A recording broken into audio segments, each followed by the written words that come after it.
group of you a different era of history to research. And the question is, what impact did your era have on the modern world? So Sarah, your group has the ancient Greeks. Ravi, you've got the Romans. And Danny's group gets, yes, a bit of a challenge for you. You get the Middle Ages. Some even call it the Dark Ages. Boring. See how you get on. Yes, miss. So, Serene, yes, you get the Renaissance. Is that the librarian? I guess so.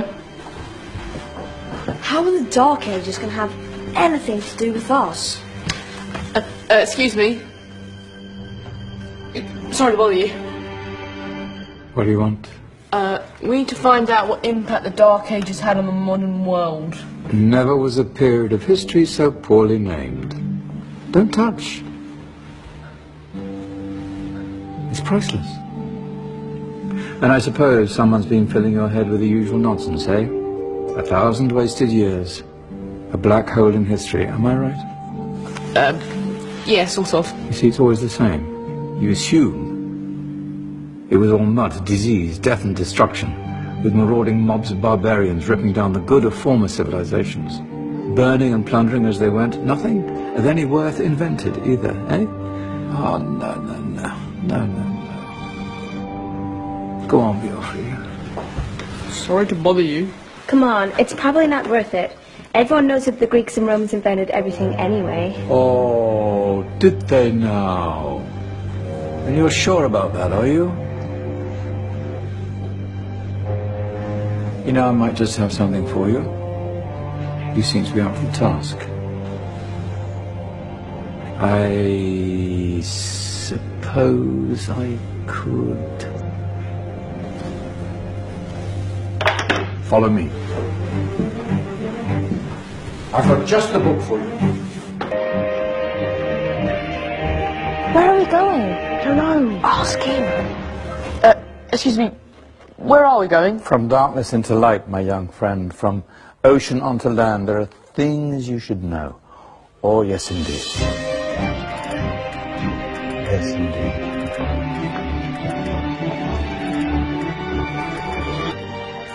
Now, take a look. If you dare.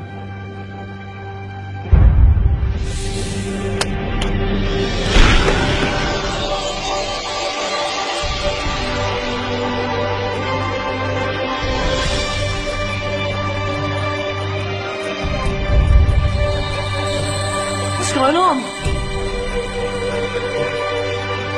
Welcome to the Dark Ages, or as it should be known, the Golden Ages. Who are you? I am Al-Jazari, engineer and ingenious inventor.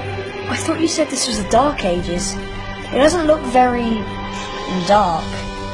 That's because it's all a matter of perspective, my soon-to-be illuminated friend. Of course, there are parts of the world that weren't dark at all, but in a civilization that stretched from Spain to China, the golden rays of discovery and invention shone over everything. What civilization? The Muslim civilization, my young friend. Through scholars and scientists of various faiths, some of the most important discoveries known to man were made at this time. Discoveries that drew on knowledge of the ancients, but have more connections with your modern world than you could possibly ever imagine. Like what? Well, all sorts of things. I've got to get a picture of this. I knew it was a good idea. Who are you? Allow me to introduce Ibn al-Haytham, a great scientist whose ideas led to the invention of the camera. You invented the camera? I laid the foundations for modern cameras by explaining how our eyes work. I found a way of projecting an image onto another surface through a small hole in a dark room, later called camera obscura. Think of all the things that evolved from this discovery. Cameras, cinema, All share the same principle. Cool. Look out below! Who's that? That's my good friend, Abbas ibn Parnas, who gazed up to the heavens, passionate in his belief that man could fly. Whoa. Indeed, he dared to dream about flying 1,000 years before the Wright brothers. Do you know you all take your jet-setting holidays for granted, so it only seems fair to remember Abbas ibn Parnas. Stand by. I'm ready for takeoff.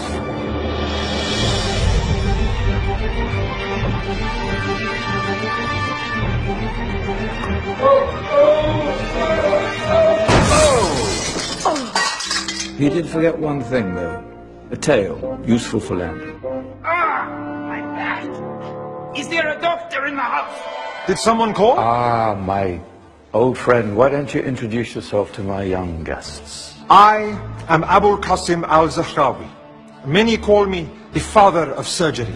Did you actually do surgery back then? Of course we did.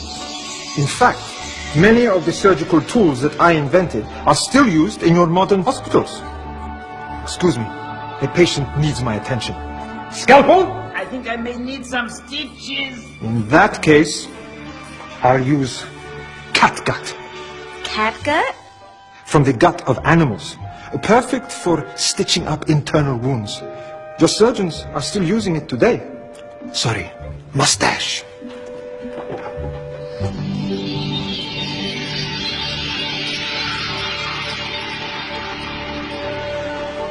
Who's she?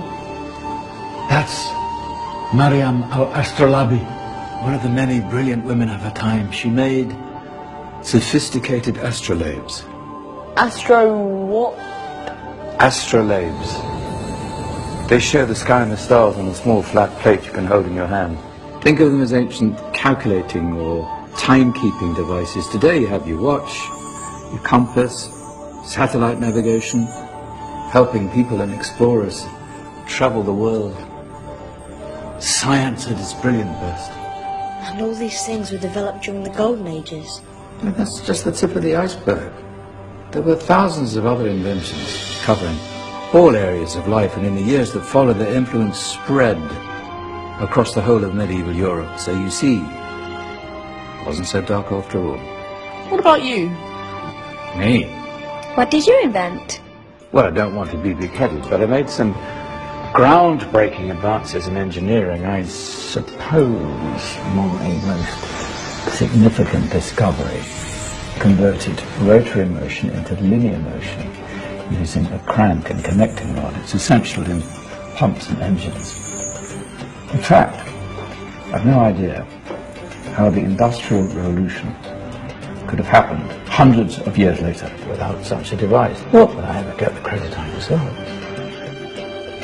But my crowning glory was my amazing time-telling machine. My legendary elephant clock.